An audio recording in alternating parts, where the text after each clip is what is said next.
happened to miss it? Yeah, a ukulele-playing teenager from Hawaii saved Alabama's national champion. The bold stroke by Nick Saban to start half two. The freshman, Tua Tagovailoa, in. Jalen Hurts out. Instrumental in getting Tagovailoa to Alabama. Let's see what he's got. Huge play here. Critical moment. 3rd and 7. He's in trouble. 3 dogs in on him. No one wraps up. Tagovailoa scrambling, putting his head down, and getting past the yellow line for the first down. And then later in the drive, he finds Henry Ruggs in the back of the end zone. And just like that, it's 13 to go to Georgia. Can't make this stuff up. Fromm's turn. What an answer by Georgia. Finds Hardman downfield. Great job. Shrugging off the tackle, staying inbounds. Georgia 20-7. You look sideline to the 4th quarter we go. So Georgia in trouble because here comes Bama.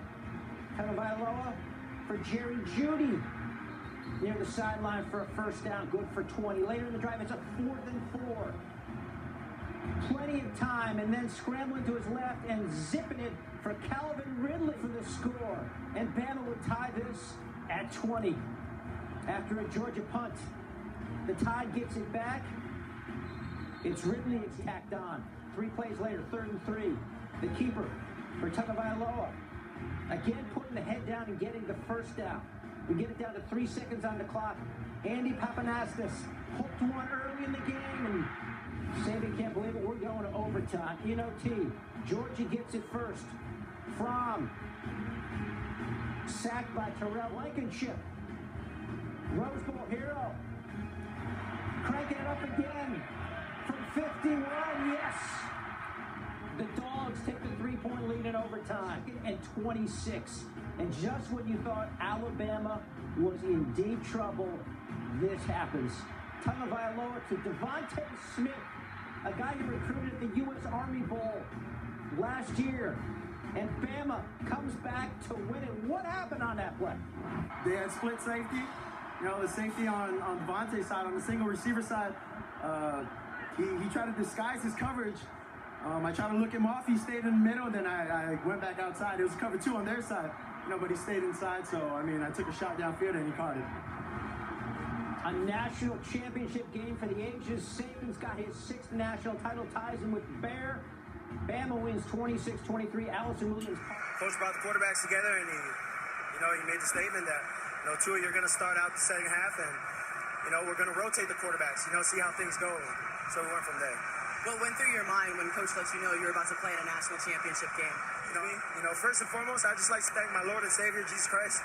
With him, all things are possible, and that's what happened tonight, But, it was a team effort tonight, couldn't have been done without defense getting us the ball back.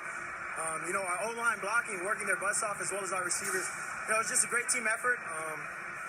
And they were the guys that made me look good tonight. So. Now that you're a national champion, as a true freshman, describe what it means for you in this moment. In this moment, it means the world. But at the same time, all glory goes to God. I can't describe what He's done for me and my family. Who would have ever thought I would have been here, right now, in this moment. So, I thank God for that, and I just like to thank my teammates and Coach Saban for giving me the opportunity. But this was a move that was part inspiration and part desperation, because they were going nowhere fast after that first half.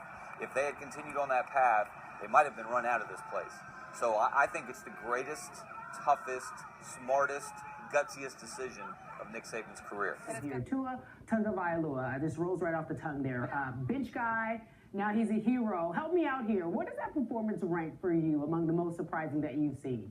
Number one, Carrie, now listen, maybe it's still pretty fresh on my mind. I just got back from Atlanta, but I've never seen anything like it. And quite frankly, I think we said this about a week ago after Georgia and Oklahoma played in the Rose Bowl, and just the idea of 2 overtime games back to back. But just so many aspects of this game, from Alabama barely getting in the playoffs, losing to Auburn, not winning its division, not winning the SEC, being crippled with injuries all year long, and then the coup d'etat, Nick Saban, on his way to maybe being the greatest coach of all time, he pulls a starter who was the offensive player of the year last year, in the SEC for someone who has never been in a starting role or played in an Alabama game without a double-digit lead. I mean, you're in Hollywood, I'm not, but you couldn't sell this over on the Disney lot or any other lot.